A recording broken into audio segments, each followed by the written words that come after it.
It's in La Jolla, to speak more properly, and it looks over the San Diego Bay. So you can watch the aircraft carriers and ships going in and out. It's a really great spot.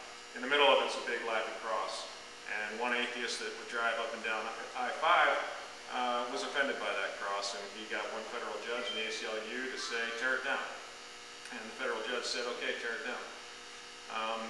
Thomas More Law Center stepped in. It was supposed to be torn down on a Monday. Thomas More Law Center stepped in, got Justice Kennedy to stop the mayor from tearing the cross down, and they were able to save the cross. And I didn't know a group like that existed, and I was always interested in constitutional law, so I sent my resume to the Thomas More Law Center. The only other constitutional law firm I knew about out there was the ACLU, and I wasn't going to go work for the ACLU.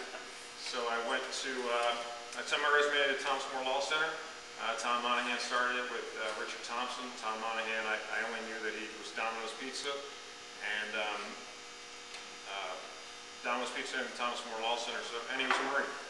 He was actually, he went through boot camp. This is a little known story. He went through boot camp with Lee Harvey Oswald. And he said even in boot camp he thought Lee Harvey Oswald was a little weird. So that's an interesting side story of Tom Monahan. Anyway, Tom was interested in me and flew me and my family from San Diego to Michigan, and we loved it. It was July, so it was really nice. And we enjoyed it quite a bit. But we did load up the truck. We moved from San Diego up to Michigan, and the movers said we were the only family they moved that way that year. Most of the families moved the other way. And it's funny, but it's also sad. Travel in this district to see how many families are losing their kids and grandkids out of this district because there's no jobs. So you have families that are here, they go to the best institutions in the world, in Michigan, Michigan State, or Hillsdale, wherever, and we have to outsource them because they can't get a job here. One of the reasons why I decided to run for Congress is because, the main reason is because of my children. And when we decided to make this our home and raise our children here, I was very fearful of the specter that we'd send our kids to one of the great institutions we have here, and they'd go to Florida, Texas, Indiana, Ohio, Chicago, anywhere that's more business friendly than here. And when you decide to make your home somewhere, you want to have your family grow up around you as well. Part of that is making Michigan business friendly again, and Michigan's not business friendly. I mean, we're hemorrhaging people out of the state, we're hemorrhaging jobs and companies as well. Get back on track a little bit. I worked at the Thomas More Law Center for about 3.5 years. It was a constitutional law firm.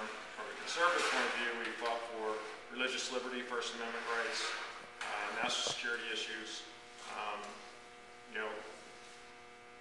Mainly with the First Amendment, I used to tease Dick. I say, we should be dealing more with the Second Amendment than the First Amendment sometimes, I think, with the way the country and the rights that we have are being run roughshod over by some of the people down in Washington, D.C. who had total disregard for the Constitution and the Bill of Rights and the Declaration of Independence. I decided to run because my third child was diagnosed with a congenital heart defect, and the whole healthcare debate was going on while this happened. We were thinking, we were at the end of about 3 years, and we were thinking, working at the law center, maybe we'll move to Florida, maybe we'll stay in Michigan. We didn't know at that point. We didn't decide anything.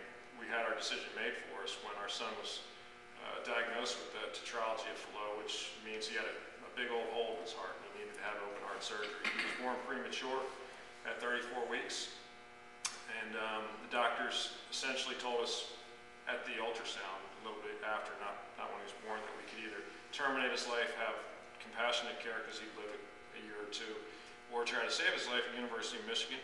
We went to University of Michigan because we wanted to save his life, and there was more complications than we knew of from the ultrasounds, what they showed us. So we had to operate on my son right away. That operation lasted 6 hours and caused a brain bleed, which caused my son to have uncontrollable seizures and a cardiac arrest. And long story short, he had 2 open heart surgeries, 2 brain surgeries because he has hydrocephalus and a stomach surgery. And we ended up living at the hospital for 2.5, 3 months.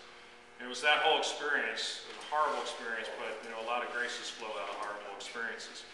And through that whole experience, we learned that this is where we want to maintain our home and raise our children here. Because our other 2 kids, we had our neighbors, our friends, and family would come up.